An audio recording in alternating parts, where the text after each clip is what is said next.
चलो question number 12 जो 2 दिया था उसमें से पहला है, देखना ये आकृति आपकी दी गई है। आकृति में यहाँ प्रतिरोध R1, R2, R3 है। यहाँ बैटरी का EMF एप्साई1, एप्साई2, एप्साई3 है। एप्साई1 का मान 3 वोल्ट दिया है, एप्साई2 का मान 2 वोल्ट दिया है, एप्साई3 का मान 1 वोल्ट दिया है और यहाँ R1, R2, R3 का मान 1 ओमेगा है। अब यहाँ जो धारा I1 इस दिशा में एरो दिया है और I2 इस दिशा में है, I3 इस दिशा में है। तो आप लोग गौर करना ध्यान से, जब यहाँ से I1 धारा आ रही है, अब यही I1 धारा जो है यहाँ से 2 रास्तों में बट रही है। देखना ये I1 धारा यहाँ से I2, यहाँ से I3 के रूप में बट रही है। इसलिए देखो मैं यहाँ पर लिख दिया हूँ आकृति पर से I1 बराबर I2 प्लस I3 समीकरण नंबर 1। ठीक है, अब यहाँ पर देखना, यहाँ small a b c d e f लिख दिया हूँ बंद परिपथ के लिए। हमको I1, I2, I3 का मान निकालना है। तो सबसे पहले ऊपर वाला जो चौरस है इस बंद परिपथ में मैं किरचॉफ का नियम अप्लाई करूंगा। तो बंद परिपथ a b c d a में, देखो a b c d a में किरचॉफ का दूसरा नियम अप्लाई करने पर तो हम A से B की ओर जा रहे हैं, प्रतिरोध नहीं है। B से C की ओर जाने पर प्रतिरोध है R1 और धारा है I1, हम धारा की विपरीत दिशा में जा रहे हैं, इसलिए प्लस का I1 R1, यहाँ पर I1 R1। फिर इसी क्रम में आप आगे बढ़ेंगे, C से D में नहीं, अब D से A की ओर आएंगे तो देखना प्रतिरोध है और धारा भी है, धारा I2 है, प्रतिरोध R2 है, हम धारा की विपरीत दिशा में आ रहे हैं तो प्लस I2 R2 बराबर। अब इसी क्रम में आएंगे बैटरी का EMF प्लस सीधा सामने आ रहा है, प्लस का एप्साई1 फिर माइनस का एप्साई2। अब यहाँ कीमत रख देंगे, R1 का मान 1, R2 का भी मान 1, 1 का गुणा करने पर मान में कोई फर्क नहीं पड़ेगा, 1 का गुणा करने पर मान में कोई फर्क नहीं पड़ेगा। यहाँ I1 प्लस I2 बराबर यहाँ एप्साई1 का मान 3 माइनस एप्साई2 का मान 2। अब यहाँ I1 इंटू R1 का मान 1 बराबर I1 हो जाएगा, यहाँ I2 इंटू R2 का भी मान 1 तो यहाँ I2 हो जाएगा। तो I1 प्लस I2 बराबर 3 माइनस 2, तो यहाँ से I1 प्लस I2 बराबर 3 में से 2 घटेगा 1 आएगा, समीकरण नंबर 2 हो गया। अब उसके बाद पूरा बड़ा वाला बंद परिपथ ले लिया, ये नीचे वाला भी आप ले सकते थे, मैं बड़ा वाला लिया हूं A B C D E F। A में किरचॉफ का दूसरा नियम लगाने पर तो हम A से B की ओर जा रहे हैं तो प्रतिरोध नहीं है, B से C की ओर जाने पर प्रतिरोध है, यहाँ पर धारा की विपरीत दिशा में हम जा रहे हैं तो प्लस का I1 R1। अब इसी क्रम में आगे बढ़ते जाएंगे तो देखना यहाँ नहीं है, यहाँ नहीं है, D से E में नहीं, अब E से F में है, फिर हम धारा की विपरीत दिशा में जा रहे हैं तो प्लस का I3 R3, वही प्लस का I3 R3 बराबर। इसी क्रम में आगे बढ़ेंगे तो प्लस का एप्साई1, इसी क्रम में आगे बढ़ेंगे माइनस का एप्साई3, वही प्लस का एप्साई1 माइनस का एप्साई3।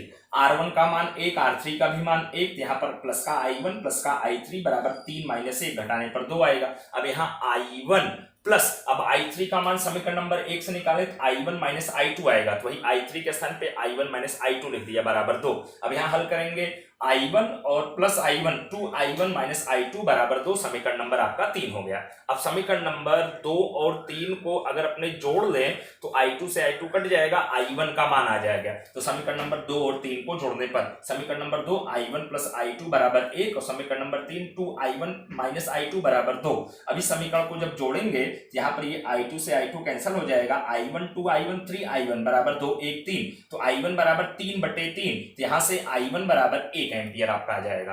अब समीकरण नंबर 2 पर से अगर I2 का मान निकाले तो समीकरण नंबर 2 पर से I2 बराबर 1 माइनस I1, तो 1 माइनस I1 का मान 1, तो 1 माइनस 1 बराबर 0, तो I2 का मान 0 एम्पियर हो जाएगा।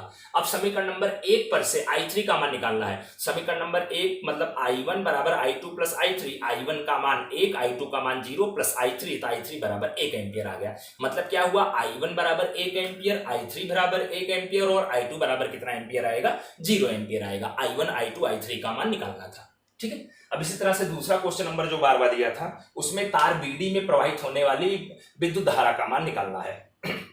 अब यहां पर देखना ध्यान से, जो 1 2 3 4 बैटरियां लगी हैं तो उसमें सबसे विद्युत धारा का प्रवाह नहीं दिया गया है। जब विद्युत धारा का प्रवाह ना दिया गया हो तो विद्युत धारा स्वयं प्रवाहित करनी होती है। ये विद्युत धारा का प्रवाह कैसे किया जाता है वो मैं आपको बता रहा हूं। तो इन चारों बैटरियों में सबसे अधिक वोल्ट के बैटरी के प्लस सिरे से विद्युत धारा के प्रवाह की शुरुआत करेंगे। जिसमें सबसे अधिक वोल्ट की बैटरी 3 वोल्ट है, उसके प्लस सिरे से I विद्युत धारा प्रवाहित किया। तो देखना जब ये I विद्युत धारा बिंदु D पर आएगी तो 2 रास्ते, तो मान लिया कुछ विद्युत धारा इधर जा रही है, कुछ विद्युत धारा इधर जा रही है, तो यहाँ पर जाने वाली विद्युत धारा I1 ले लिया और यहाँ पर जाने वाली विद्युत धारा I2 ले लिया। अभी I1 विद्युत धारा यहाँ से होते हुए यहाँ बिंदु B पर आएगा, I2 विद्युत धारा यहाँ से होते हुए बिंदु B पर आएगा, यहाँ दोनों मिल जाएंगे तो यहाँ I1 प्लस I2 मिलकर क्या हो जाएगा I, फिर I वापस लौट कर आ जाएगा। तो आकृति पर से आप कह सकते हैं I बराबर I1 प्लस I2, समीकरण नंबर 1। ओके, अब ये जो त्रिभुजाकार भाग है इस बंद परिपथ में किरचॉफ का नियम अप्लाई किया। तो बंद परिपथ ABDA में किरचॉफ का दूसरा नियम लगाने पर तो A से B की ओर जा रहे हैं, धारा I1 है, प्रतिरोध 2 है, धारा की दिशा में जा रहे हैं -2I1। फिर उसके बाद B से D की ओर आ रहे हैं, धारा I2 है, प्रतिरोध 2 है, धारा की विपरीत दिशा में आ रहे हैं +2I2।